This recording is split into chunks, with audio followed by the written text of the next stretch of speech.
Khammam to town పరిధిలో ఇద్దరు చైన్ స్నాచర్లను పట్టుకున్నట్లు ఖమ్మం టౌన్ ఏసీపీ రమణమూర్తి తెలిపారు. వారి వద్ద నుండి 13 లక్షల విలువ చేసే 127 గ్రాముల బంగారం, అరకిలో వెండి, టీవీ, 2 లక్షల విలువ చేసే 3 మోటార్ సైకిళ్లను స్వాధీనం చేసుకున్నామన్నారు. దొంగతనానికి గురైన వారు బంగారం తక్కువ పోయినా ఎక్కువ పోయిందని చెబుతున్నారు. ఇది సరైన పద్ధతి కాదని సిపి సునీల్ దత్ వార్నింగ్ ఇచ్చి వదిలేయమన్నారు. మరోసారి ఇదే తరహాలో జరిగితే కఠిన చర్యలు తప్పవని హెచ్చరించారు. కాగా టౌన్ పరిధిలో మొత్తం 17 కేసులు నమోదవగా జిల్లాలో మొత్తం కలిపి 26 చేశారని తెలిపారు. వాచ్మెన్ ని పెట్టుకునేదే రక్షణ కోసమని, వాడేమో తాగి పడుకుంటున్నారని మీకు రక్షణ ఎవరు కల్పిస్తారన్నారు.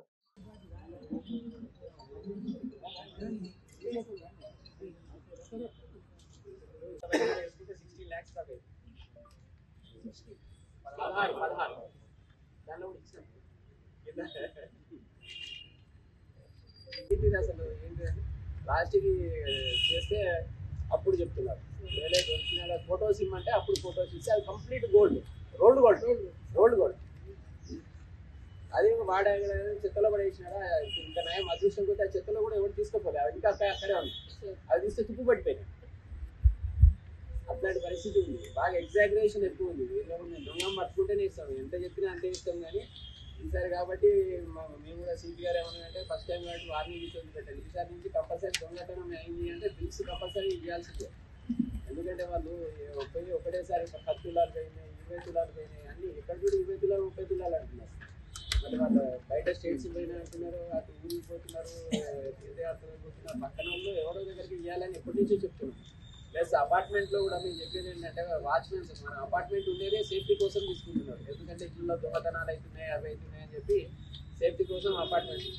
ఆ వాచ్మెన్ పెట్టుకుంటాడు, వాచ్మెన్ వాడు ట్యాంక్ పడుకుంటాడు. ఎందుకు మరి వాచ్మెన్ ఎందుకు పెట్టుకోవాలి? మనం వాచ్మెన్ ఉండి అక్కడ కనీసం వాడు వచ్చేటోడిని పోయేటోడిని చూసుకుంటే మనకి ఏమైనా ఐడెంటిఫై అవుతుంది. ప్లస్ ఇక్కడ మనము Bommarillu apartment PNR accused identify అయినాడు. మధ్యప్రదేశ్ కటా పిఎస్ లిమిట్స్ కార్ గ్యాంగ్ అక్కడ కూడా మన కాన్ఫ్రెన్స్ చేస్తున్నారు. వాళ్ళు సీఆర్ఐని అఫెన్స్ కూడా 4 చేసినారు అక్కడ. అదే ఇంకా వాళ్ళు అక్కడ ఊళ్ళోకి రాలేదు. అక్కడ ఇన్ఫర్మర్స్ పెట్టి వచ్చినాం. మళ్ళీ ఇన్ఫర్మేషన్ ఇస్తే వాళ్ళని అఫెన్స్లో పట్టుకుంటాం. ఫస్ట్ ఆ కేసు డిటెక్ట్ అయింది. ఇంకొక మేజర్ కేసు మనకి కామనాపూర్ అవేదిలో ఒక కేసు ఉంది. అది కూడా ఐడెంటిఫై అయినాడు. అది కూడా త్వరలోనే డిటెక్ట్ అయింది. ఖమ్మం టౌన్లో మ్యాక్సిమం దొంగతనాలన్నీ మనకి డిటెక్ట్ అయింది. అక్యూజ్ ఐడెంటిఫై అయినాడు కాబట్టి మనం డిటెక్షన్ ఉంది ప్రాసెస్. కాబట్టి పబ్లిక్ కూడా కొద్దిగా దొంగతనాలు అయినప్పుడు కొద్దిగా కరెక్ట్ ఫిగర్ ఇవ్వాలి, కరెక్ట్ ఫిగర్ వేస్తే బాగుంటుంది. లేకపోతే ఎగ్జాగరేషన్ చేసి మనకు చాలా కష్టం అవుతుంది.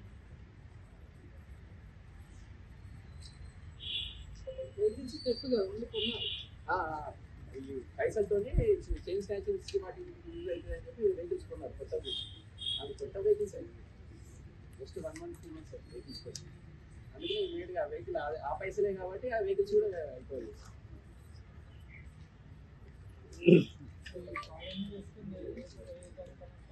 ఇది మన 2 PS బ్యాంక్ కాలనీలో ఈ 5 కేసులు serial number 1 to 4, serial number 1 to 4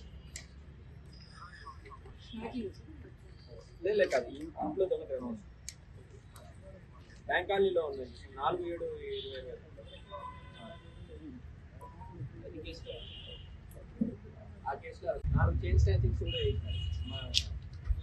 ఆ చైన్ స్నాచింగ్స్ చేసిన దాంతో కొద్దిగా డబ్బులతో బండ్లు కూడా కొనుక్కున్నారు. ఆ బండ్లు కూడా రికవరీ చేస్తున్నారు. 3 బండ్లు, టీవీ, సోనీ టీవీ, 4 సౌండ్ బాక్సులు ఉన్నాయి.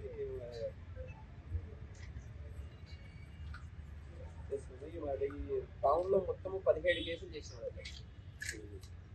17 కేసులు 4 చైన్ స్నాచింగ్స్ ఉన్నాయి. 2 ఏమో టూ టౌన్, 2 ఏమో అర్బన్. 2 అర్బన్ చైన్ స్నాచింగ్స్ ఉన్నాయి. తర్వాత మిగతా 13 హెచ్బి బై నైట్స్ ఉన్నాయి. అంటే రాత్రిపూట దొంగతనాలు చేస్తున్నాయి.